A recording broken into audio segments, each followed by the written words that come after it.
So welcome to the Man the Fuck Up podcast. I am Kimmy B. I'm Lenny.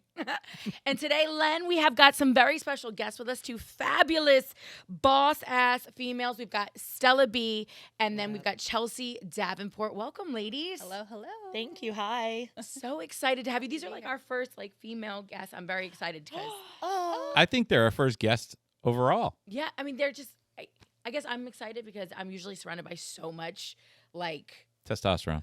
yes, so much testosterone and male energy. So it's nice to have a couple of boss ladies here with us today. Now, Stella, we actually met at the Exotics on Las Olas car rally. Right on. And then we saw each other again at the big car show on Las Olas Boulevard. Right.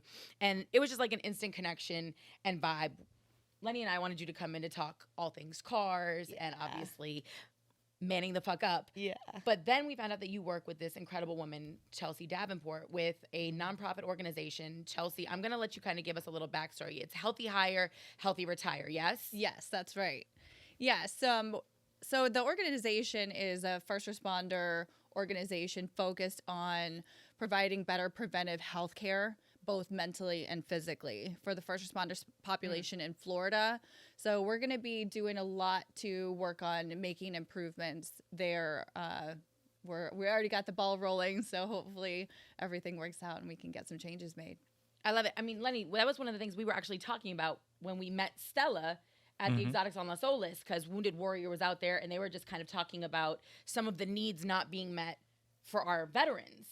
Yeah, I think it's crazy in today's day and age that this country is so full of wealth and programs aren't in place for the people who look out for our. You know what I'm saying? It's this country needs a man to fuck up. Yes, it does. I was like, if this doesn't fit under the umbrella of manning the fuck up, I don't know what does. And that was one of the things, you know, that we wanted to make sure that we did with this podcast was highlight first responders, highlight our vets, the folks who literally man the fuck up on a daily basis for people that they've never met a day in their life, to protect our freedom so that I can actually sit here on this microphone and say things like man the fuck up. Yeah.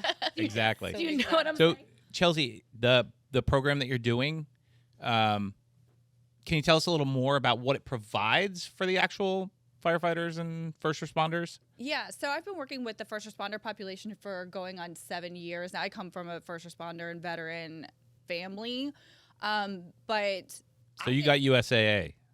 I don't. But you're eligible. Probably. So, yeah, I've got a lot of family members that are in the military. My brother was a firefighter and a chaplain for his fire department. And even still, I didn't really understand growing up the ultimate sacrifice, all of the things that they sacrifice to do their job, the effects that it has on them, both physically and mentally, until about 7 years ago, when I got introduced to someone who actually had a crisis hotline for first responders. And they started giving me all of these statistics and telling me about all of these things, all the gaps that are there. And my jaw dropped to the floor, because in my mind, even though I have these people around me, I thought first responders, they get the best health care. You would think. And that is far, far from the truth. And what I found out, like I said, in the past amount of time that I've been working with the community, I've gone to different departments all over the country, and it's the same story over and over again. The stigma is very heavy when it comes to talking about anything that might be wrong with you. Yeah. And, I mean, you got to look at the military. These guys go to war. They come back, the PTSD. Our first responders see that on a daily basis. It might not be from war, but they see it. Yeah. And they have to deal with it. And they do it for 20 years running. Right. Every day. So a perfect, I think, example that a lot of folks got to witness firsthand here in South Florida recently, I think, was the collapse of Champlain Towers. yeah. And that was the first time, I'm going to be very honest, that the news was talking about it, that our city officials were talking about making sure we were providing these men and women who were boots on the ground 12 hours a shift, sleeping on site with proper mental health resources, right? Like that was the first time I've ever heard them really make it a point to discuss that we're making sure that there are people on site that these men and women can talk to if it gets too difficult for them. Like there was a firefighter, we were discussing it, before we started officially talking, that found his daughter in the rubble. Like your worst nightmare. Can you imagine? And then these are your brothers and sisters that you work with every day, that you put your lives on the line for one another, running into burning buildings or whatever the case may be. They know her too, right? And they have to take a moment, grieve, and then do what? Keep going. Keep going. Back in there. Don't stop. And keep going. You know what I'm saying? Like, you get chills just thinking about it, and it's emotional. Yeah. But, to your point, Chelsea, there's that stigma, and we have to do our part as a community to help break that down. Like, we talk about it here in the office all the time. Therapy is manning the fuck up. Yeah. Right? Yeah. Seeking out help, seeking out communication. The conversation with somebody else is manning the fuck up, because you can't do your job at a certain point with all of that, I would imagine, weighing down on you. Yeah, 100%. I mean, we talk about it's like having a bucket, and you just keep putting sand in it and keep putting sand in it, and eventually it overflows. And so that's how we look at a lot, like with the first responders, is eventually it's going to overflow. And that's why some of these statistics that people aren't so aware of, we try to get out there more about, the health issues that they face. The average life expectancy of a police officer is only 57. That's wild. And a lot of people don't know that. Yeah. And that can be addressed. We can do things that we're not doing currently to prevent things like that. But heart disease, suicide, they're 10 times more likely to attempt suicide than the general population, because they don't have that, like you were saying, outlet for the communication like they should. There are departments that are getting better at things by adding programs like peer support programs that are really good, but there's still just a really long way to go. And, we got to perfect this craft now of getting it right. Well, I have to ask you, Chelsea, because you grew up in it, Chelsea, how often did you have those conversations with the men and women in your family? Never, which is why I didn't know it was like this. Right. And looking back now getting to sit and talk with first responders one-on-one, and them actually opening up to me and telling me about things, I look back now and I see some of those signs. I see some situations and some behaviors and things like that I'm like, this is very much could be a result of what they're keeping inside. So it was the same thing in my household. Yeah. I'm sorry. Same thing in my household. I grew up in military, and my dad was Vietnam vet, airborne, 173rd. Experienced a lot, and from the culture, from the when they were received back home here in the States, they were not received back home. They were baby killers. They were this. They were that. They were just terrorized. So PTSD already existed, and then you multiply the lack of support that those Army and military people, period, came back home and did not get. And then having a father that was very much on point and disciplined, and this is how you do things, and respect, and you don't step out of line. It was always like that in my household. And fast forward, when I was in my 20s and started working on military bases, and then had a relationship with a Marine for a really long time. And then I started looking back and going, oh my God, this is so familiar. It's like my dad all over again. And talking to people on the bases and going, well, do you have this? Do you have that? Like, do you have to talk? We don't talk to people. We don't do this. No, they don't do that. We don't, we can't be seen as weak. And I thought, damn, if my dad only had something to come home to, his quality of life would have been so much different.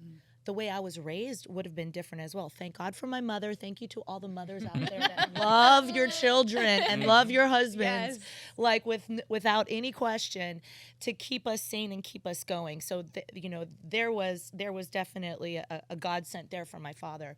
But to Chelsea's point, like growing up, I didn't know any different until I was a young adult, and then recognizing that as a single white female, I cannot challenge the system or fight against it to create anything better for these people. So for maybe 15 years it's been, right, all that came together for me. So I'm in my 40s now, and I meet Chelsea, and then all of a sudden I'm like, boom, this is who I've been waiting for. Talking about angels, she is a real life angel walking the earth, doing her thing as a civilian, fighting for this, being the voice for our first responders, who are a lot of times veterans, big population of veterans. They don't have that process to transition out of that into civilian life. And let's just face it, what they do out there and how you do in here are two different things to do. So, So I guess you could say that, we manned the fuck up, because honestly, whenever I started finding out about all of those things, my first thought was like, what do you mean this stuff doesn't exist? Somebody should do something about it. There you go. And I was like, you know what? We don't have time. These are people's lives on the line. We don't have time to wait for somebody else. I have an idea, and I think it'll work. And so that's what we're going for. So this is a good example of the middle, because whatever was started 20 years ago, we talked about with the sensitivity training, the things that were coming out, and like I said before, the pussification of America. But there's good and bad with everything. Yep. So 20 years ago, this conversation wasn't had. Okay, right. It is now. Yeah. I think part of the problem with that whole scenario is that Buffy's got her little puppy with her, and if she breaks a nail, she feels like she's as traumatized as a first responder, and that's not really. It's. Do you know what I mean? Does that make sense? It is. I mean, this is a good byproduct of that thing, that people are seeing this and it's there. And I mean, I've talked to people before about how fucked up I am. If you don't know anybody in this space, though. You don't know what they're dealing with, right? Because unless you go through a situation like, I literally burnt my house down in the 8th grade, right? And I had to jump off my deck and all that, and the firefighters come, and they're there to, I was home alone, and so they're there to literally pick you up and put you in the fire truck and wait for your parents. So that's the experience that I have now had with first responders, right? I can remember living in an apartment with my mom, and we got home one night and went to go open the door. And it was chain locked from the inside. So clearly somebody had scaled up and broken in through the sliding glass door. And I remember the cops flying through the parking lot, and me yelling go get him, right? So when you have these positive interactions with first responders, with law enforcement, you grow up with an appreciation. But if you're blessed to never need these incredible men and women, you don't really understand what they go through. And because there's this culture of quiet, right? They're these silent heroes that don't talk about, don't brag about what they do or what they see day in and day out, right?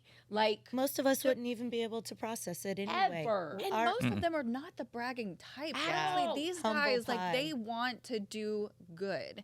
And I hate the villainization that they've received over the past few years. It really, really hurts, because part of the reason why I did this, I don't want to cry, but is because I had first responders come to my aid when I was younger and needed somebody, and they helped me out, and that's why I have such a passion for wanting to get back and making sure that they do have what they deserve, because they deserve better than this. Yeah, this is a time that we're at right now where our country is confused.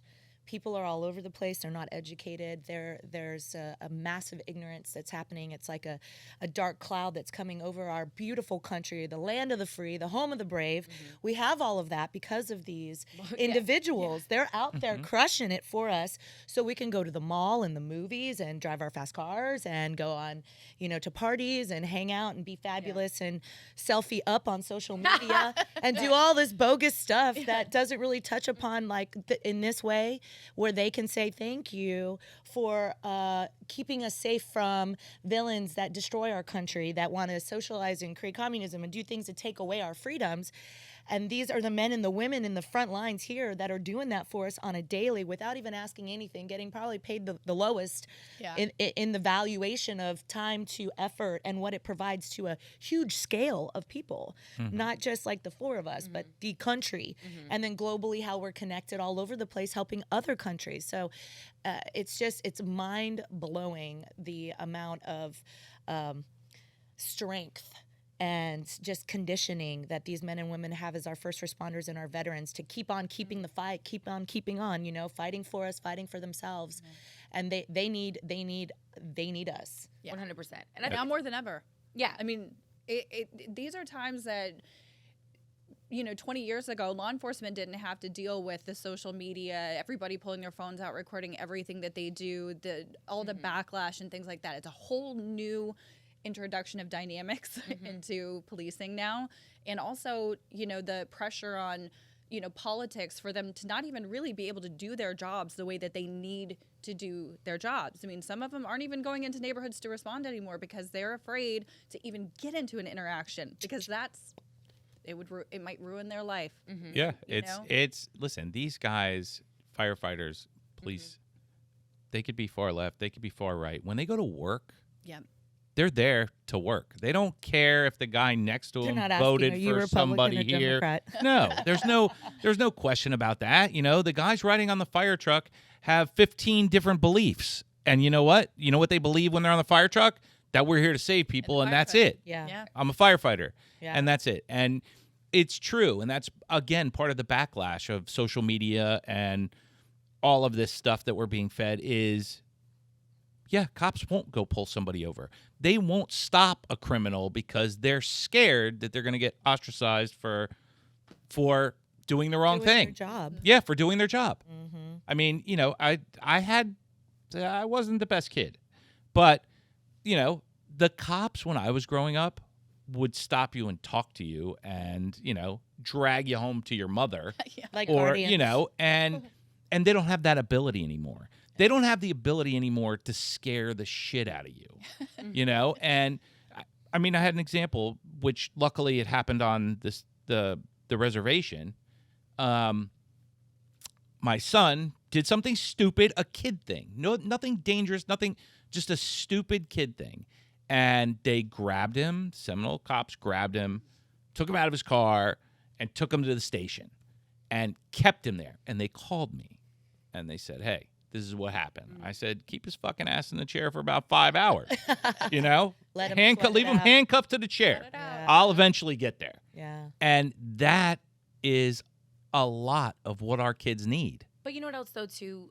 Because, I have to present the other side of this. Wait a minute. That situation was two people, not just my son, but there was someone else in the car that got the same treatment, and it was good. They were good. You're missing my point. What I'm saying is having that dialogue, though, and having a better understanding, like you said, of what people go through and why officers respond the way they respond in certain situations is also important. Understanding better what training they go through. There are things that need to change, right? Yes. And I think any great member of the LEO community will tell you that, yes, there's an evolution that needs to happen. And yes, we have flaws. Like we all have flaws. It doesn't matter what community you're a part of. Yeah. You have to own that there are people in it that make mistakes. And that's fine because you have a majority of individuals, like we've discussed at length now, that are willing to sacrifice themselves for you. Yeah. They signed up. They took an oath to protect and serve, and they mean that every day when they put that uniform on and they leave their families at home who they may never come back and see again, right? So And the question is like leadership, right? Yeah. From the leadership I'm not standpoint, trying to hold there are people at the top. No, and we need that need to be helping us out here. That need to be making moves to make changes. They need to stand up to. They need to man their fuck up. local governments.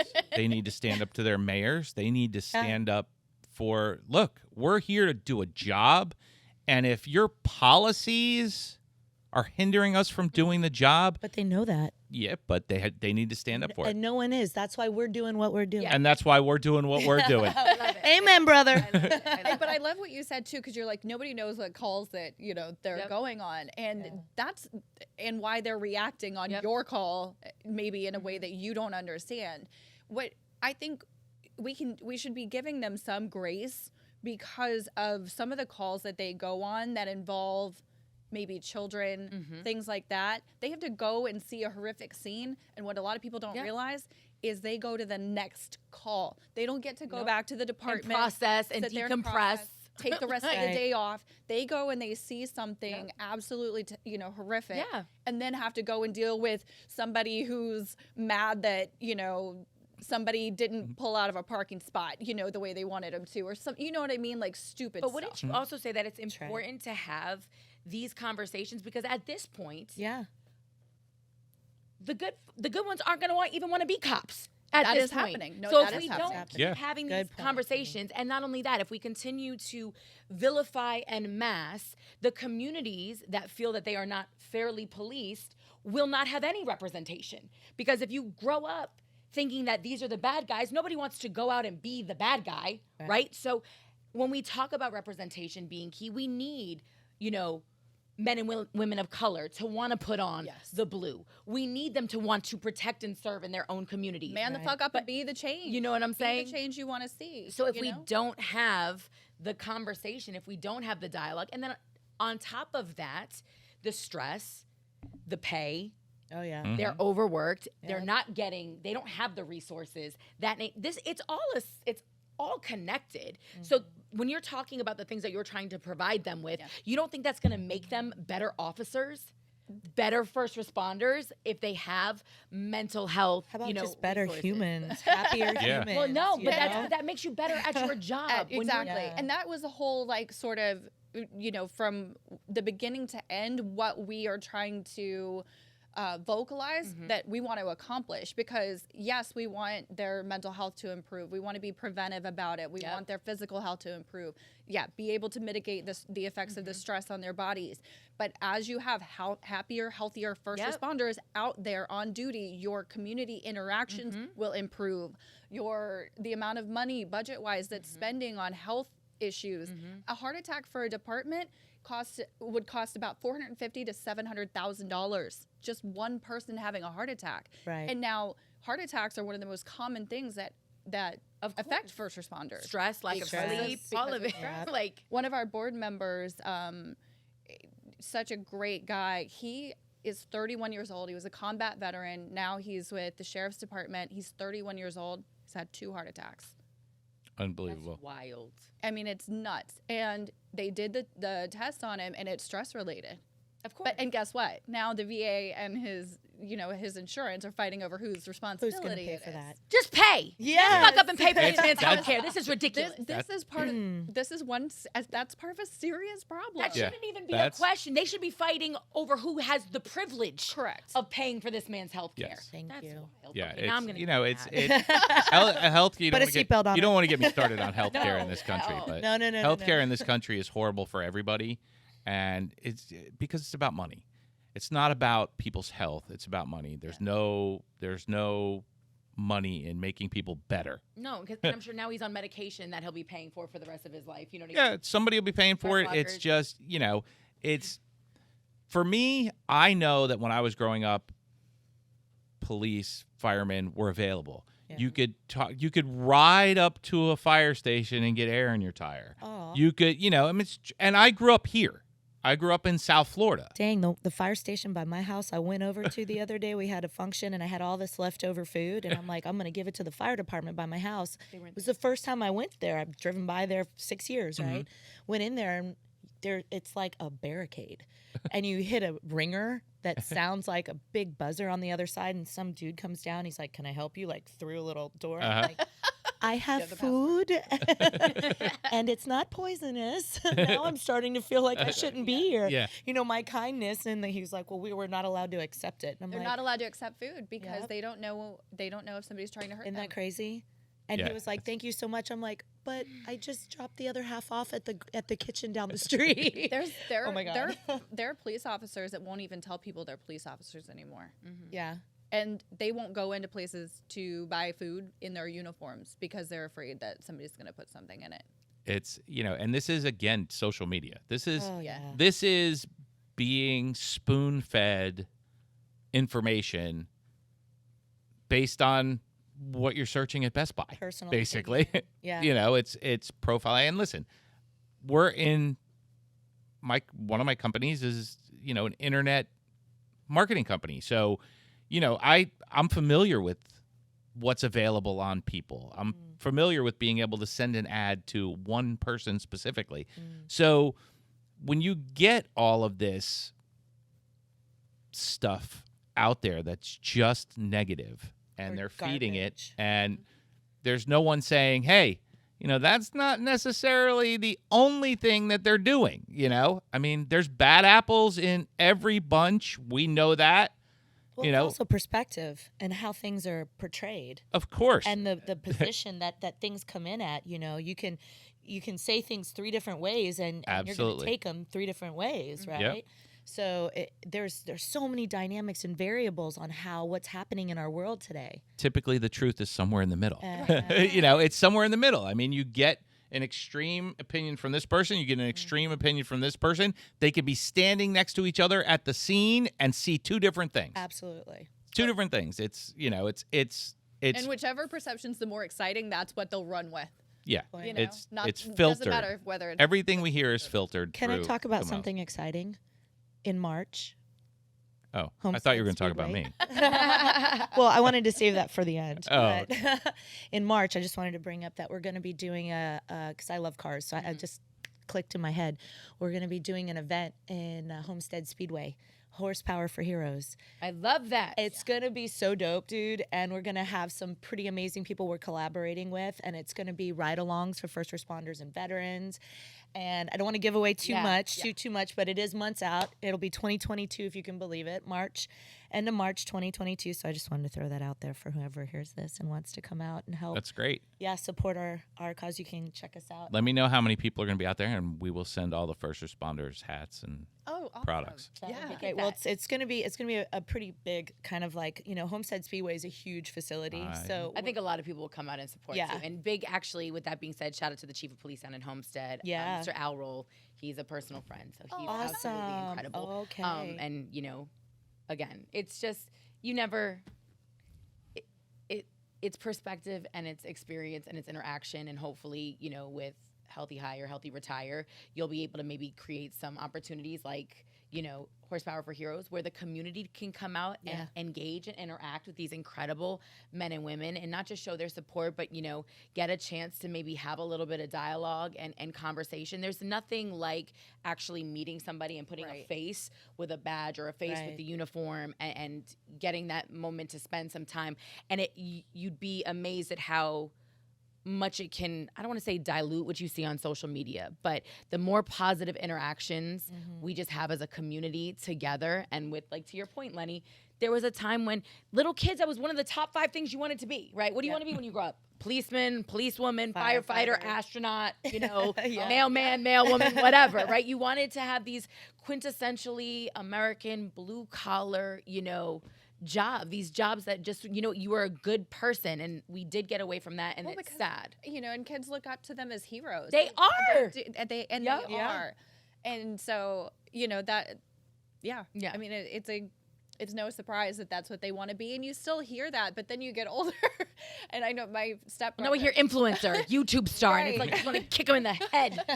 We need some influencers, some stars out there for our stars in that protect and serve us For out sure. there, Uniform, right? yeah. For sure. But we can't change what we see on social media right now, but you ladies are definitely taking the proverbial man the fuck up bull by the horns. Yeah, and being the change. So we appreciate you for that. And I just want to say thank you to your family members. Thank you to you for your service, for your time, because it's not easy on the loved ones of these incredible heroes either. You guys make a sacrifice every day as well, as a wife, as a child, when you let mom or dad go out into the streets to do their job, or you send them off, to war, or whatever the case may be. So it's definitely a collective effort, and you guys also need the support.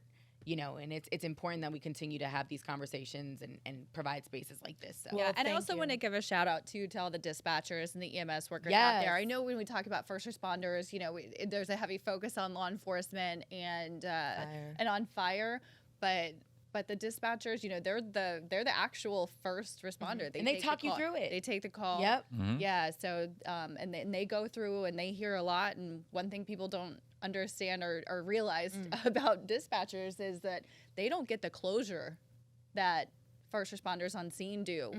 A lot of times, as soon as a police officer or firefighter shows up, the person who calls in hangs up. Yep. Oh, damn. And so, that's a whole other dynamic. And dispatchers are, they're the angels out there guiding. So we want to definitely make sure to love it. So where can people get more information on Healthy Hire, Healthy Retire? So our website is healthyhirehealthyretire.org. We're also on social media, Facebook, Instagram. It's same, Healthy Hire, Healthy Retire. You can find all the information on there, how to help support and donate. The study we're looking to do is going to be something very necessary for all the changes that need to take place. So we're going to be collecting data and making sure that we formulate the right solutions based on the result of that data. And so we haven't really done like a comprehensive or like a broad study that combines both physical and mental health. And so we want to show the strong correlation between the two. So mental health is physical health, correct, and vice versa. You can't have one without the other. Exactly. For sure. Even just teaching someone how to help themselves. Yep. Yeah. Setting that up. Everybody's different. Everybody takes out their stress in different ways. Giving them the ability and the knowledge to know what to do to alleviate it, because you can't always get somebody on the phone, and you can't always talk to somebody and sit down and talk to them. But breathing techniques, breathing, all of that. Boxing. For for somebody, it's a get on your bike and ride around the block 3 times. I mean, there's something for everybody that's going to relieve that stress, and making them aware of it could be a big, it's not all about just talking to a therapist. Get out in nature. I mean, it's going to bring it to their awareness. Themselves. Yes. They have to learn to put themselves first. At some point. But they're conditioned not to. Facts. So that's the tough part with first responders. They're so conditioned to put themselves last, to really sacrifice their lives for others every single day. So we gotta make sure that we help to incorporate that again. It's definitely not going to happen overnight. So I have a feeling we'll be seeing and hearing more from the both of you. If you guys have any first responders, any vets, whether they're retired and they want a platform to talk, please send them obviously our way. We're always here to celebrate anybody that mans the fuck up. You know what I'm saying? Now, speaking of that, we had to take care of like the business and the heavy part first, but let's get into this. I just hit my mic. Yeah. Sorry, Nestor. Doing. Sorry, producer. But Doing. you said I was going to do it at some point. Well, that was only one out of like 30 minutes. So that's That's pretty good. We love to ask people, when they come by or just even when we're out, what does man the fuck up mean to you? Like when you see that, like obviously Stella, you're wearing the hat right now. I love it. So you love it. But so each of you can kind of tell us, what does man the fuck up mean to you? Awesome. Thanks for asking. I really love the feeling of ownership, of knowing that I'm responsible for my bubble, my world, everything that I do ripples out into the people around me. So I take ownership on everything that I do when I interact with people, when I talk to people, and new, old, whatever. And being accountable is such a thing that I speak on so many times. My dad calls me a preacher. Because I'm like, I get on my pedestal about accountability because I was raised that way. If I damaged something, if I made a mistake, if I lied and got caught, I had to be like, yes, that was me. I did that, and like turned over and ready for my belt. And it would be no belts. Lenny. You get honesty, because you get honesty, you get off on that. And thank you for being accountable. Now you're grounded. But growing up through that, it was like constantly manning the fuck up on everything I ever did. And I realized how much more compassion I received from people, even though I might have made them mad or messed their stuff up, because I'm not perfect. It was like easier to process through the situation and make a better plan because I owned it. So that's what man the fuck up means to me. It isn't specific to a gender, it's specific to the situation and how you're going to handle yourself. Can you just say that one more time, please? Well, it's recorded, so it isn't specific to what? The gender. It's specific to the situation. Come on. Manning the fuck up is not being a man or a woman. It's about ownership, owning your stuff, being realistic, being accountable, and like doing it, being true and honest, and like just, moral compass, people. Let's get it on point here. Yeah, let's not try and figure out some kind of oddball thing why it happened. If you touch this and it breaks, you broke it. It's not the bottle's fault. That was defective plastic. Something happened at the factory. They just didn't make it right. Look, it's just live up to it. I have a 13-year-old, and It's a white supremacist bottle, guys. We've called him Bam Bam since he was like 2 years old. He's broken TVs. He's broken friends' TVs. He's broken, and it was never his fault. But now it's like, hey, you want to break something? Give it to Joey. So, but that and it's hard. It's because a lot of today's things that they're telling our kids that we have no control over, minus taking their phone away, or but you still don't have full control. Leads them to believe that there's a reason that this happened, that this got broken, and it wasn't my fault. I just touched it. It was obviously going to break anyways. So that accountability is lacking, and it's because of the conditioning that our kids are getting. But this is my question. Pussification of America. Chelsea, I obviously what was your term for it? That's a good term too.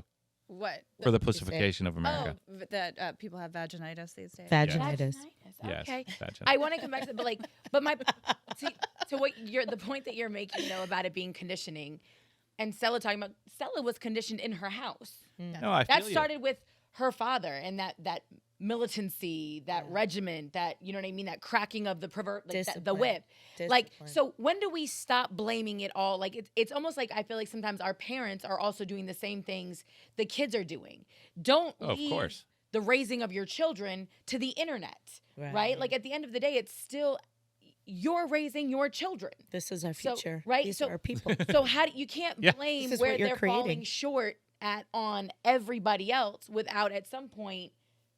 It's all my fault. Pointing that back at yourself. No, am I wrong? No, you're absolutely right. And parents don't take that responsibility. They defending your child is one thing. Believing that your child never does anything wrong is stupidity.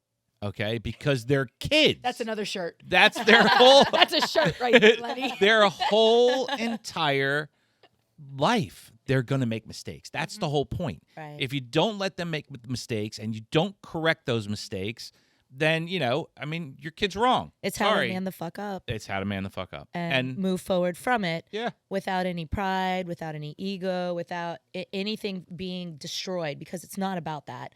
It's about learning from the experience, ownership of the experience, and how can we make it better? How do we move forward with now this understanding that Bam Bam is going to break stuff all the time. So we're going to talk to Bam Bam about how to be very cautious in certain areas, because, darling, we don't want you breaking stuff up and then, having this weird exchange of experience. I still, on the daily, because he's the one boy I have that's very mechanical. My oldest is not super mechanical. My friends have made fun of him because he couldn't change a tire at 21 years old. And his dad's a car guy who... It's time to man the fuck up, Nick. Learn how to change a tire, buddy. It is what it is. But my youngest will literally build stuff. Like, he can build an IKEA cabinet by himself at 11 years old. Which is saying something, because Can I get his number? I was going to say, IKEA has been the downfall of many a relationship. Both my... When a woman realizes her dude cannot build shit. And IKEA. Get out! Listen, we moved into a new house in March, and both my daughter and my son built all their own IKEA furniture. I love it. We didn't even. impressive. They did it all. And I did have to go in when they're like, "Oh, this doesn't fit," and I'm like, "Oh, well, you have this backwards, whatever." But my youngest will tend to over tighten things, just because he doesn't. Torque. That's torque, baby. He doesn't have. He Are we doesn't talking about have cars that now? sensitivity. So we can ready. talk Can about we talk cars. about torque? She's Yes. so ready. Hold on, I want to just get Talk about that Chelsea's- feeling. Chelsea, what does man the fuck up mean to you?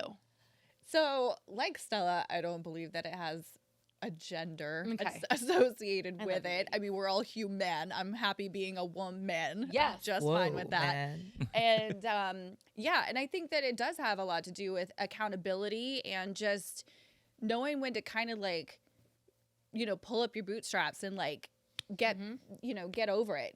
Get it done. Get it done. Not get over it, but get it done.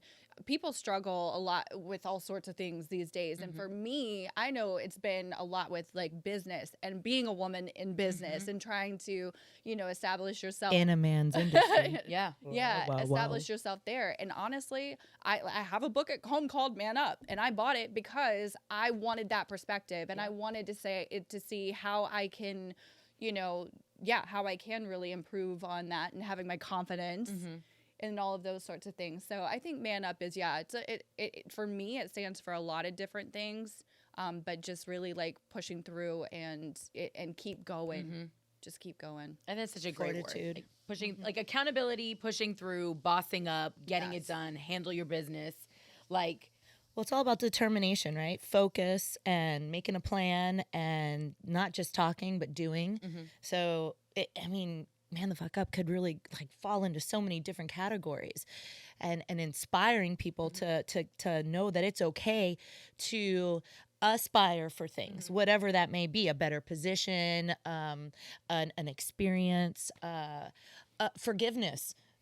Letting things go that are just dragging you down. Let that shit go. Man up and let it go. It's okay, so that you can move forward gracefully and consciously and happily and make better decisions in your life that improve your life. And then the people around you are going to see that. And all of a sudden, it's that ripple effect. It goes out, hits everybody. And then other people that you know and love are like, okay, what are they doing? What is she doing? Like, I'm man the you fuck got up. the world man You the should fuck man up. the fuck up too. It's a ripple effect. Let's there- do it. Lenny just wanted to help dudes with their testosterone. Oh, sorry. No, it was No, Well, that's what I happens really- when you bring I Stella really and believe Sea in it. Dazzle in the room. Yeah. Sea Dazzle.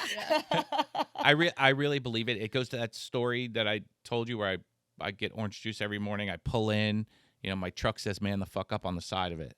It's a white Raptor with "Man the Fuck Up" on the side. Woo, Raptor. So I pull in to get my orange juice, and I'm walking up, and I see this little girl about 10 years old with her mom. Mom's in her little yoga outfit. They're there getting a juice. It's 8 a.m.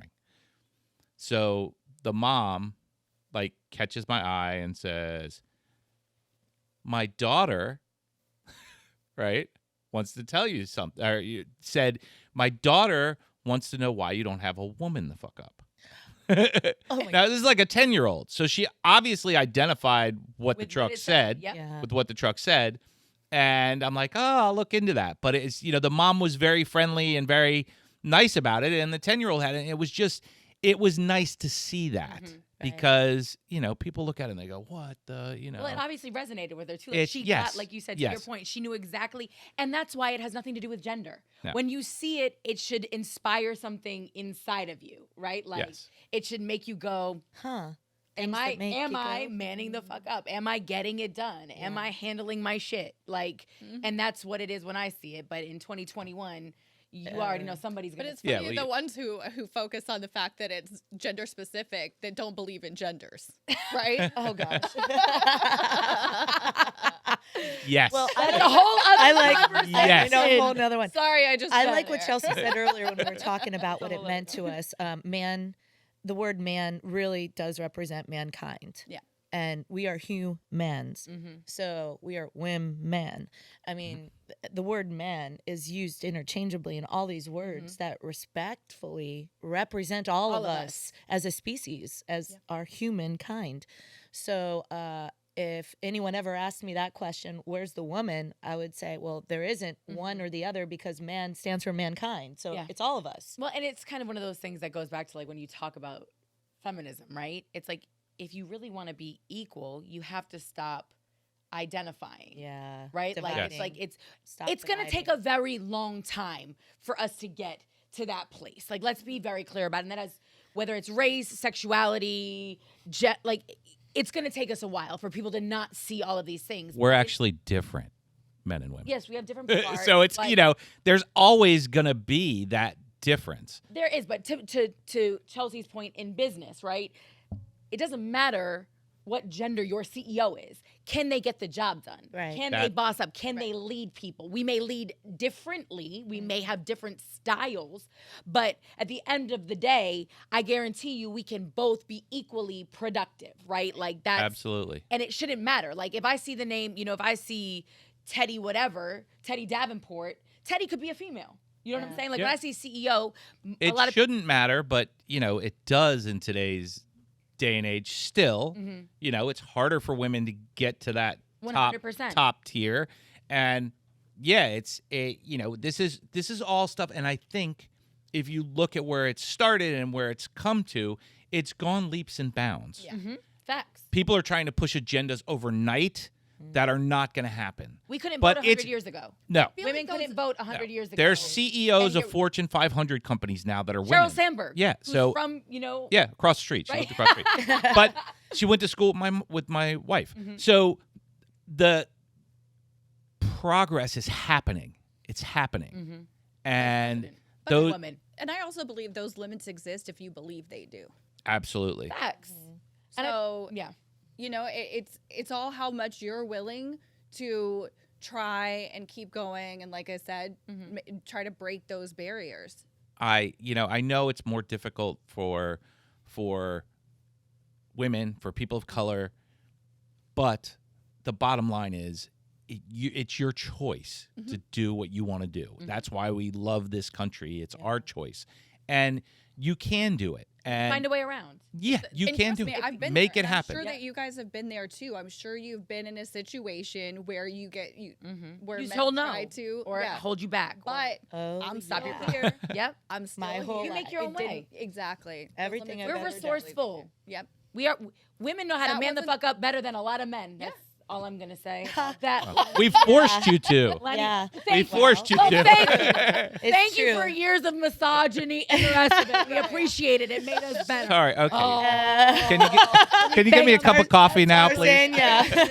You're No, outnumbered here. no, Be Lenny. careful. No, Lenny. That's what Uber Eats is for, baby. Just use your phone. Yes. I don't have to get your coffee. You Feels- can do it for you It yourself. feels so good to not Order be me the one while you're only at it. in here right now. You're outnumbered. Your face is getting red. No, but, What are you gonna do? but speaking of what you're talking about, Stella, we met you, again at a car rally, and this isn't Fast and Furious Tokyo Drift. We're talking about there were hundreds of millions of dollars worth of cars. This is the creme de la creme. These are supercars. These are, $500,000 vehicles at minimum. And this is what you do. This is your squad. This is your crew. But you were one of the only women. There were if there were 40 dudes, 50 dudes driving, there were 3 women there. Right. And, this seems to be something that you're genuinely passionate about. Definitely. Like, what is it like being a female in this predominantly and primarily male, and not just any men? Like, let's be clear. This is the loudest pounding chest. The loudest pounding right, chest. I mean, Yeah. this is Okay. a lot of money. Yeah. Point is Yeah. this is that next level. I machismo. love it. No, I love it. You have to understand, I have been involved my whole life in industries and businesses where I've been the only woman in the room. I've developed companies and been around the big guys that just want to back over me and run over me and push me to the side. And I gotta love my father for this, because when I would call him up in tears and be like, Daddy, I don't know what to do. And basically he would tell me to man the fuck up, but he would say it to me like this: you're either gonna be a big dog or you're gonna sit on the porch. So which one do you want, Stella? Do you want to be out there running with the big dogs in the pack, or are you going to be on the porch and stop crying about it, right? So even if you're not on the porch and you're running with them and you're in the back, you're still running with them. Figure it out. Be smart. Be quiet. Be sharp. Get involved. So being in this world with all of these guys and not having a lot of women around. There are some women that are in it, which is really exciting when I get to meet other girls and want to get on the track and do some of the stuff that I love to do. But ultimately, it's like a whole world of experiences and conversations. It's like being a fly on the wall, And because I don't come at it with any other approach other than I'm going to beat you on the track. Please try and beat my time. Or when we rally and go do cool stuff like Tail of the Dragon, I'm not going to use my brakes. You're not going to smell my brakes at the end of these 300 and whatever turns in 11 miles, because I know how to use my paddles, baby. It's all about that, RPM and the paddles. Yeah, you're going to smell clutch. Yeah. No PDKs, no clutch. It's like so different. It's a whole new world. I grew up with a clutch. Most people don't know how to work a clutch anymore. If there's that extra pedal down there, it's like, What is that? what is that for? Does that pop? That's the for gas? That's the burnout. injection. Is that why isn't the gas tank opening? I don't understand. So I've come at it with a very considerate approach, and I talk shop, and I don't talk a lot, but I'm there. I'm a happy energy. Like when I see cars, I feel like most girls do with Prada and Chanel. When I see cars, I'm like, oh. how fast can it go? How many horsepower and torque? La, la, la, la. What have you done to modify it? Like, what was your last time on the track? Where have you been? Whatever. So I think I catch people off guard. And then all of a sudden, when we have a bit of conversation, it's like, again, it's not a gender thing. It becomes a car thing. I am part of that environment, that energy, that enjoyment. You know, that's the outlet. And so it's been beautiful because through it, I've met a lot of beautiful women and girlfriends and wives and even kids on some of the rallies I go on where they bring their family and they throw it in their Cullinan, you know. They're rolling deep in their $500,000 Rolls Royce going 150 with their 10-year-old and their 6-year-old on their iPad in the back. And when we get to the next destination, it's just all a big family. So it's really become such a beautiful thing. I even throw my parents in the back and take them. Okay. You know, we went to Sebring a couple of months ago and did, you know, it was my first time on Sebring in my car, and it was just such a great experience. You know, we'll be going to Daytona soon, taking my parents to Daytona. So, you know, McLarens will be there, lots of AMG Mercedes will be there. It's like, it's just my world. Like I said, it's gorgeous to me. You know, speed, adrenaline, camaraderie, conversation. And the beautiful thing is that everybody's in there lifting each other up. Nobody's pushing each other down. And the clowns that come around that think they can do that and be bossy and bullies, they don't last. They actually, like a splinter, they work themselves out of the where they think they stuck in. Eventually it gets worked out and everyone keeps moving. The splinter stays behind. So I mean, I think that's on a regular basis. You have people trying to, you know, it's like any group of people, surfers, you know, you remember the back in the day, you know, you can't go surf there. That's a local that's spot. just for the locals. That's just for the locals. You can't, you know, you got to go out there, get your butt whooped a little and, you know, prove to them that you're real and legit. And, you know, I think in this group, from what I've seen, because I've only been hanging out with Floyd and these guys for a couple of years, maybe 2 years, but people come and, you know, it's like, you don't look like you belong here. And it's not even looks. It's just, you know, it happens. So The people guy that get, crashed his car. you know, Sorry. huh? Well, you got you got mentality, What happened? you got personality, That you've hurt. got Yeah. agendas. You know, it's another thing about what's really crazy with our society is like this hidden agenda, kind of duplicity, two-faced kind of motions, right? I'm not coming into the car world because I'm looking for a guy who's got cars. Or IG posts. Most guys can't love get. it. I can take care of myself. If there's a man that can give me more than I got, brother, I'm happy to meet you. But otherwise, you know, I'm rolling all by myself, doing exactly what I need to do, and I'm in a group of people that lift me up, that empower me. That when I say, all right, I want to get this car for the track, I've got 3 or 4 guys in my group that are like, Stella, get this one, look at that one. They take me to go test drive it. You know, like I've got support, I've got love, I've got just this camaraderie that I'm mind blown that exists in today's society. So I feel so blessed. I'm just so overwhelmed. Did you just automatically get it, or did you have to earn it? I don't know. It just happened. I think when you look, I believe in being yourself all the time. Yeah. Some people are going to like me and some people are not going to like me, and that's okay. You know, so you can choose whatever side of the fence you're on. I can't handle anybody else's reality but my own, but I am steadfast to what makes me function as a good human being. And so when I got into the cars, it took me 10 years to buy an exotic because honestly, I was like, I could do so much more with that money. La, la, la, la, la, la, la. Do I really need it? And then one day I was just like, my mom was like, I am tired of this conversation. Please go buy the car. And I'm like, get it. Okay. Well, did you do anything better with it at that point? You know what I mean? If you've now spent 10 years doing it, it's like, and this is going to bring you So true exactly. joy. So I finally got to that point where, all right, this was a transition. It was a point for me to step up, man up, and do this thing for myself. And so I did. And when I did, it was wild how all these doors opened up because now my mentality, my brain shifted to, I got to find some peeps that are got this like-minded kind of situation going on. How do I get around my like-minded kind of people? And then boom, boom, boom, boom, boom. And so in the beginning, the first guy that I ever reached out to, he's like, well, we don't just let anybody in here. And he's like, are you sure you drive a car or are you sitting co-pilot? I'm like, bitch, please. I'm driving a car. I'm like, no. And so then he starts dropping all these things about cars and whatever. And I'm like, are you vetting me? He's like, yeah. Yes. I'm like, all right, well, let's go. I said, do you want to meet like on 441 at 1 a.m. and see who can go the fastest? Like, let's do that next. So he laughed at me and he's like, all right, come to this event. Come in, we'll see how it goes from there. I was like, okay, Dad, thanks. And so I did. And then from there, obviously, other things unfolded and other people and other doors. And so, you know, the community is pretty amazing, and all the things that they do for their community as well. It's not just about, hey, look at me and look at this and look at my car and da-da and vroom vroom and whatever. But all these people, a lot of them that I've met, they give back.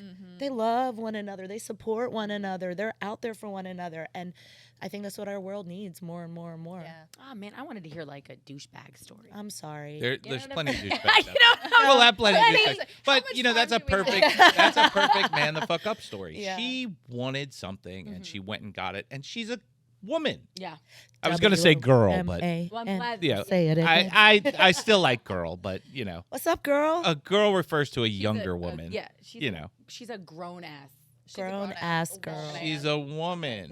Lenny's got a phone call. You were talking about dating, though. Like, Yeah. you were like, you're not in it, obviously, and if somebody can. Yeah. Have you ever had to tell somebody you were dealing with or in a relationship with to man the fuck up? Oh, God, yeah. Many times. So give me an example. Well, I had a construction company for like 17 years. And so at the time, my husband thought, when I wanted to go into it, I was married. I was in my 20s. And I said, I wanted to do this because I see this huge gap. And I'm like, baby, you know, I want to do this because I think I can crush it. And I had this really awesome job. And he's like, you're ridiculous for walking away from this really awesome, easy peasy kind of job, making good money at the time, which really wasn't. But we were young, so we thought we were crushing it, right? And I had this random person say to me, like an angel, you need to do what you need to do because you're not doing you. I know this. He gave me this really great pep talk. I didn't know him, and out of my life he went. And from that, I started my business. So I ended up, I think, emasculating my husband because I didn't follow the flow. I wasn't the good wife that said, okay, honey, I'll just continue to do this. I said, hell no, I want to do this, babe. So I did it, I built it, and then I had a whole company of men working underneath me that logistically I had to every day tell them, if you don't follow my lead, there's the door. There's 700 million more of you out there. And the right ones that come along and do what I tell them to do will not only be successful, but be full of gratitude, have a better life. I'll make sure their home lives are good because I'm not trying to work you like dogs. I'm trying to work you like warriors. We're going to get it done. We're going to knock it out. We're going to have our weekends off. And we used to have these things called Fuck It Fridays. Like when everything went left, right, and center and it just wasn't coming together, I would just pull the plug and be like, go home. That's it. Fuck it. This is not happening anymore. You know, we're going to regroup, take the weekend off. And I would call all my clients and be like, I'm sorry, but we're broken and busted right now. We cannot provide and produce the quality of work that you deserve that I said you would get from me. And so if you would just give me these 2 days to download, reboot, come back Monday, knock it out. And that's how I mean, so in that case, yes, a lot of the times it was dealing with men where they wanted to fight with me. I don't want to fight. And they didn't like taking instructions from me, but dude, I signed your paycheck, so you have to listen to me. This is my game. You know, you're a pawn in it. So if you do what I tell you to do, you're going to end up at a higher category. You're going to see the results. But just trust me. And once you start trusting me, we get into this process and you're doing it so badass. Now you can tell me how you want to do it because you're in charge of your part of this thing. To be, yes. Yeah. So I crushed it. Eventually I got divorced because my husband couldn't take it. That's okay. You know, I'm a GC too. Oh, And I, you know, to your point, you know, a lot of these. That's general contractor, right? That's What's a good? I'm a licensed Florida general not contractor. everybody tuning in and GC. watching the ManTFup podcast will know what that is, so we're educating you. Excuse me, sorry, Education. general contractor. But yeah, a lot of these people that work for us in that industry have a lot of issues, especially with women. Yeah. Especially with women. And I actually had some women who worked, as subs for me that were very good. We just seem to have this like knack for management and delegation. It's practical. It's practical. It's logical. And the idea is if we know what the end result is, we are going to work towards that because ultimately our spirits are pure and we want to gain. We want to grow. We want good. We're not trying to do things for evil and for, there's evil people out there, no doubt. But ultimately, when you're in a position where you have the opportunity to do good, that's what we want to do. You know what I love, though, about Stella right now? Like cars, construction, like you immerse yourself in these, historically male-dominated fields, genres, but you bring your femininity to it, right? Mm-hmm. Like, so you can run with the big dogs, but there's nothing overtly masculine about you. So to women out there, we don't have to sacrifice one for the other. And I think that's what a lot of ways we related. I used to install car stereos at Circuit City. Okay. Circuit City, that's dating you. I know. And then I went on and I designed commercial AV systems for a company for a while too. So we've been like a lot in I don't know, we've just been in male. Before you leave today, can you hook that up for me? Do you have a rock back here? Yeah. No, but but I love that, and it's kind of like, I think, Lenny, when we set out to do this, it was one of those things where it's like you're blowing up, I think, stereotypes to some situation by proving that where they do exist for a reason, there's still plenty of room to demolish. You know what I'm saying? We're creating a cohesive kind of situation where it's not whether you're a man or a woman, but it's like you're really good at one thing, she's really good at this, and combined, we're like ballers. When you can meet in the middle, look at the greatness. Hey, there it is. That's really what there it is. About, and sometimes bringing that energy into it. But I just, I love that. A lot of this has to be about, and I was thinking about this last night, about stop crying about, if these people put half the energy that they put into whining about the problem, men are dominating, and if they put in half the energy that they or women are coming for our shit, half the energy, if they put half the energy into something productive, they wouldn't be concerned about that anymore, right? Because they would get what they want. Well, and to my point, like, Stella, you don't look like Roseanne. Yeah. Do you know what I'm saying? Like, you can be a woman, you can be a general contractor, you can be a boss, and still be a woman. What's wrong with Roseanne? Are you body shaming Roseanne? No. She is a boss babe. Yes, I'm a boss babe, and as are you. Like, here you are out here, and again, you're a businesswoman, but then you also have this nonprofit, and you're like the CEO and the founder of that, and you're dealing predominantly with very, macho, A-type men and women, but your job is to go in there and to get them to open up, to talk about what they need in order to really be their best selves. And that takes something special to be able to do, right? So it's incredible. Like you said, when we stop with the you're this and you're that, and and it's like we have differences, like you said, but when we can really respect each other for those differences, that's where we get somewhere. Yeah, and listen, I have stereotypes as a man. Okay, when you see a woman at a car event, and this is not directed directly at you, excited. But Kimmy will answer this for me. I'm like, oh yeah, her husband must be blown up. I'm just saying, this so awesome. This is a stereotype. You said that. This is a stereotype that you have. They have that at a gas station. If you see a woman driving a beautiful car, so that's your man's car. It's a stereotype, and it's ingrained in us. These things are ingrained in us as that kind of thing. It's so funny. No, listen, I got to tell you real quick. I'm sorry. I got to tell you something really fast. The first day that I drove my my Audi, I got an R8 and Spiders, nice convertible. I was like, whew. I grabbed a bottle of wine and I'm driving up to my girlfriend's house. She's like, come over. I'm like, all right. So I'm driving up on a road and there's this car that just won't let me on these 2 lanes, won't let me in front and keep bumper snot. pinning me in, right? Yeah, I'm bumper like, snotting you. dude rolls down the window, like all stealth-like, right? So all I see are eyeballs staring at me, and I'm throwing my hands up like, could you just back up? Like, I just need 6 feet, bro, and then you can continue to go 30 for the rest of your life. I'm just trying to, like, open her up and get somewhere. So he backs up enough, and I pull, like, you know, I'm going to call myself a douchebag. I pulled a douchebag move. And I hit the throttle and zip through 2 cars like, fuck you, bye.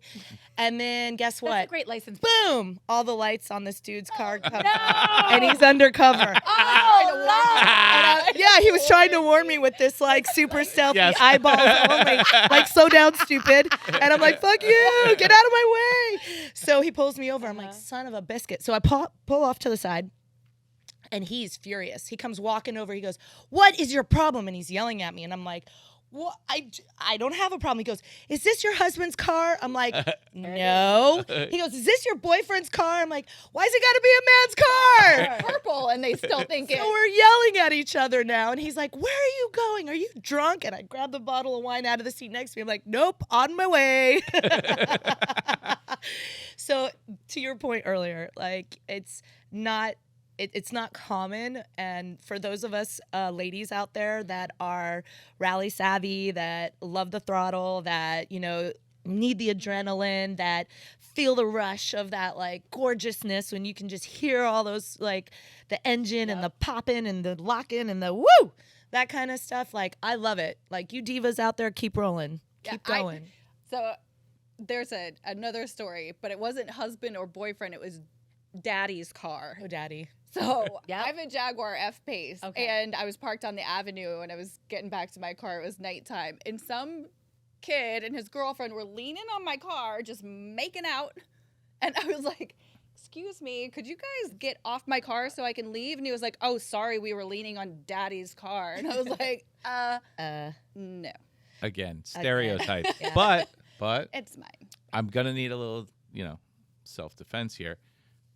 You women, in general, all three of us, all three of you, To anybody who's have some. Lenny did the arm sweep. Yes. The arm sweep. All of You women in general have preconceived notions about men also. For sure. Absolutely. Like, you know, so when like you all those guys in those really expensive cars probably have little dicks. That's just you know, these are all preconceived notions. I thought that was just for guys with big trucks. I thought it was jacked up trucks, not supercars.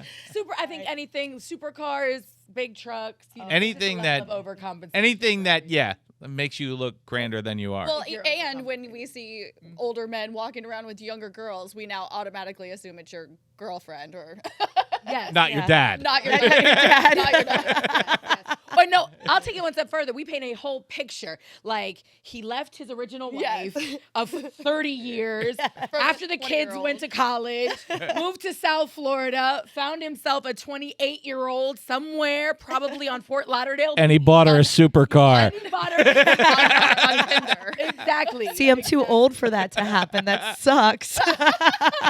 But you know what I was going to say, too, as women in that space, though, I think it's kind of funny because you start to wonder as people are looking at you, are they looking at me? Or are they looking at the fucking car? Right? Yeah. Like, I hope they're looking at the car because the car's gorgeous. But do you know what I'm saying? It's kind of like, I think as a woman, it makes you laugh because when you're driving around in a Honda Civic, they're looking at you. You know what I'm saying? Unless it's, again, a Tokyo Drift Honda Civic, and then who knows? They could be looking at the car too. But when you roll up in in a McLaren and them doors pop up, it's like all the gawking. You could be as beautiful as they come, but Yeah, excuse me, honey. Can you move so I can see the car? It's better so I can take a picture. Can you back away for a second? I would like to take a selfie with your vehicle. I have had women approach me in parking lots of Publix when I'm driving. I had these 2 older ladies, massively older. I'm like, I don't even know how they're walking around. And she's like, "Can we sit in your car?" And I looked at her and I said, "Of course, but you have your Depends on? Get out of the car. Can I help you when it's time to?" And the lady's like, "Yes." So I'm like, "Okay." So you're like, I'm with my mom. Sometimes we're out on rallies and little kids, and it's just like, to me, there's that component of like, if I can put a smile on somebody's face, that just makes me feel amazing. Lenny, didn't even, I don't think, intend to be out here doing like girl power stuff with Man the Fuck Up. Just having Stella on talking about this is representation. So there's going to be a female who's going to either watch this on YouTube or listening to this podcast and is going to be like, you know what?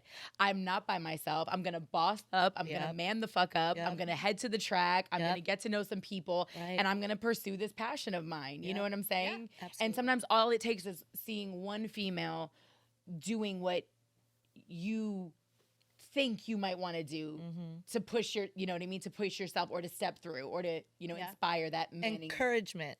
Yep. Boom. What movie was that from? I don't know, but I love it. And I think that I think so. the two of you had a moment in talking about, you know, I think you were talking about it with gender. You know, you were like, yes, there are innate differences in us, but when we can still find a common ground or we can respect each other. And that goes to your point, Lenny, even with conversations and finding our way back to the middle. Lenny and I scream at each other. Nestor, the producer, can attest to this. At least 3 times a week. We have a conversation. She has made the veins pop out of my We neck. have no business. At least you know they're still there. You know, many of our sensitive, politically correct conversations, right? That lesser people would maybe never speak to each other again, right? And literally, we stop, and the next thing we know, we're talking about matchy outfits, right? So like we're 180 full throttle on the Autobahn going at it over whatever. And the conversation ends. I have the utmost respect for Len. Right. And, you know, we'll either say I agree to disagree. That's called the Thank finish you. line. I don't know why. That's called the finish line. You guys get to the finish line and you still salute each other, high five each other. But you're better Keep off going. for it. Because if you don't understand what you're up against, if you don't take the time to hear other people out, we will never make the changes that we want to see. We will never grow. We will never evolve. Like if you stay in your silo of like-mindedness always and forever, you know what I mean?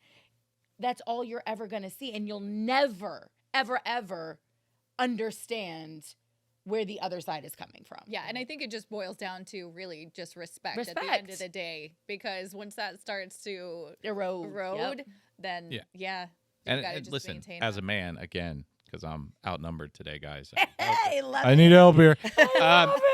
No, but I welcome the stereotyping. I welcome it. I welcome you guys to have a preconceived notion about me.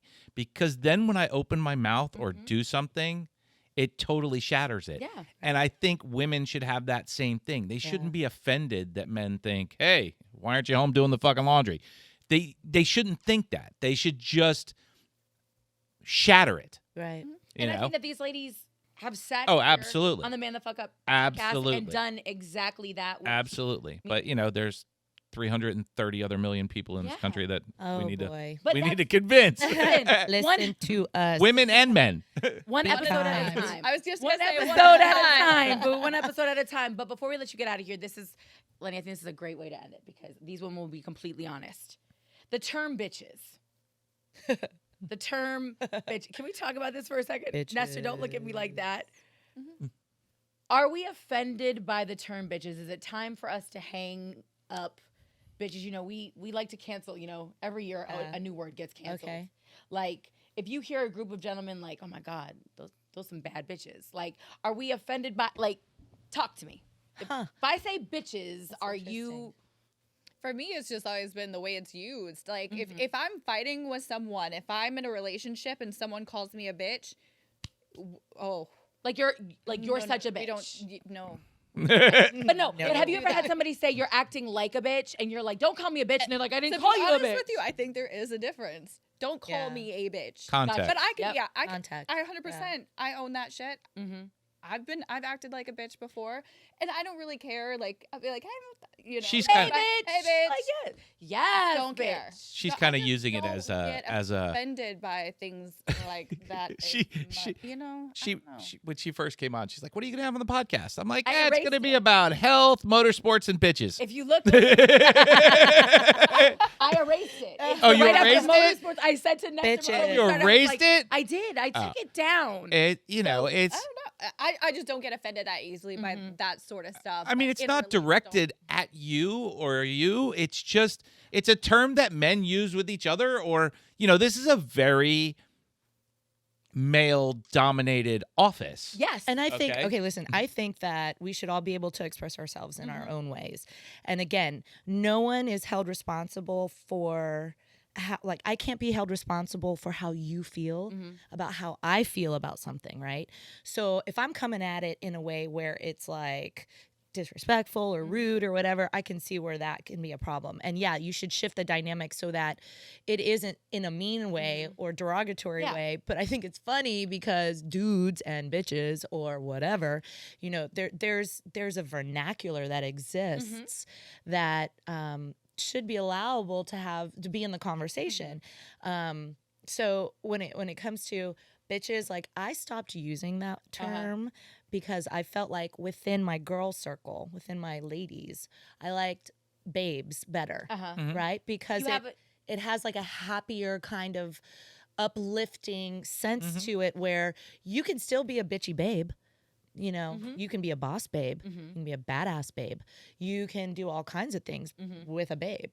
And when I stopped using the word bitch, I realized that there was a shift inside of me, even with my girls. Because before it was like, bitch, please. You know, and then bitch this and bitch that. And then, okay, no. I'm not going to say that anymore. Well, it's energy. And it's manifestation and it's what you put behind it. So you can make a conscious choice. Does that mean that you're offended anytime you hear it? And no. Lenny, I'm not offended anytime I hear it. And Lenny knows I know that. I'm around guys all the time. I was going to say, and don't act like when you're leaving people in the dust, you're not like, bye, bitch. Actually, yes. I've actually called a lot of men bitches. So exactly. Whatever, bitch. I'm out. But that's the other thing. When you call a dude a bitch, they get offended as right? Like if you're like, yo, stop acting like a bitch. Yeah. Right? And the fuck up. Add little to it and it's like don't be a little bitch. Little in front of anything is the most condescending thing. Oh, you and your little car. Yeah. He puts up with his little car and his little suit. $750,000 McLaren little car. But no, I think that's just going to be something that I ask everybody across the board because I think such a good that, question. Again, it goes back to even what you were saying. We cannot be held accountable, Lenny. I think this is something you talk about all the time, for how somebody takes and processes whatever we're saying. And we've gotten to this place now where we're being encouraged to prioritize how someone else may or may not hear and process what you're saying before you say it, right? Like, and that's as long as you're not coming from a bad place with it, you can't expect that. But if there's some, you know what I mean? Like, I don't. Well, and there's ownership. Like, we own it. Like when we I don't turn. If I hear somebody say, "Hey, bitch," I don't turn around. You cannot possibly be talking to me. But if it's like, "Hey, bitch," like if it's my girls, like we own that word, right? We have ownership over I always turn around when a guy whistles. I want to see who's doing the whistling. Listen, I have a straight up disclaimer. We've had young intern girls here. We've had, I have a girl that works for me, and I'm straightforward. Look, there's no HR department.